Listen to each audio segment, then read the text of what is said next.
Ah oui, hier t'as dormi chez Squeezie. Il paraît que à l'école, tu te sentais pas trop à ta place. Ouais, bah justement, c'est pour ça que je me suis réfugiée sur Internet. À l'école, je me sentais pas trop... Du coup, forcément, je me suis plus orientée vers YouTube. C'est fou parce que, en plus, c'est un sujet d'actualité parce que les moins de 15 ans vont plus avoir accès à Internet. Du coup, moi, je me dis, est-ce que j'en serais arrivée là et est-ce que j'aurais pu rencontrer mes meilleurs potes si j'avais pas eu Internet? Sûrement pas. Toi, t'en penses quoi de ce truc-là? Pour moi, il faut limiter, ça c'est sûr.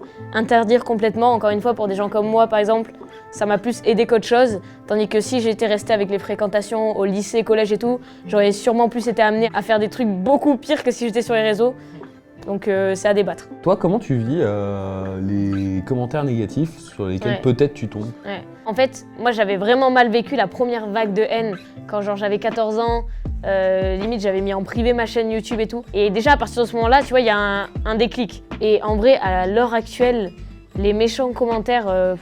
Tu les calcules pas, quoi. Maintenant, franchement, je m'en fous. Franchement, ça va. Actuellement, je m'en fiche. Quand t'as dit à tes parents que tu voulais devenir créatrice de contenu, comment ils ont réagi? En vrai, je leur ai un peu menti parce que je leur ai dit que c'était pas du tout dangereux, qu'il y a les personnes qui allaient voir mes vidéos, c'était juste pour moi, et au final, en fait, ça faisait des vues. Et au bout d'un moment, ils l'ont compris au stage avec Bouzy. Est-ce que tu te souviens du plus gros mensonge que t'as pu dire à tes parents quand t'étais enfant? Je suis pas une menteuse, moi, de base. J'avais fait des tests d'audition, tu vois.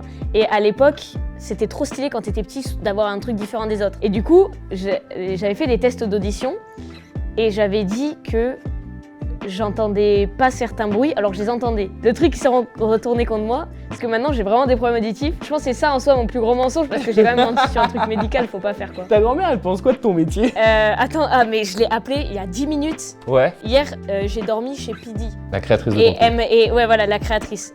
Et elle m'a appelé, elle m'a dit « Ah oui, hier t'as dormi chez Squeezie ?» Presque. C'est gueule. Et du coup, elle essaye de suivre, mais à moitié. Aujourd'hui, tu bosses avec combien de personnes? On va dire des personnes un peu dédiées. Ouais. Bah, du coup, il y a Valentine, ma chargée de production, Reda, réalisateur post-prod, Emma, mon agent à Webedia, et mon daron. Il fait quoi, papa? Il gère la société. Lui, il est dans les bons bails, tu vois. Lui, il voudrait que je le lance, le business. Hein. Mais non, lui, il gère que ça. Ok. Merci beaucoup, Kossi, d'avoir répondu à toutes mes questions. Merci à vous. Hein.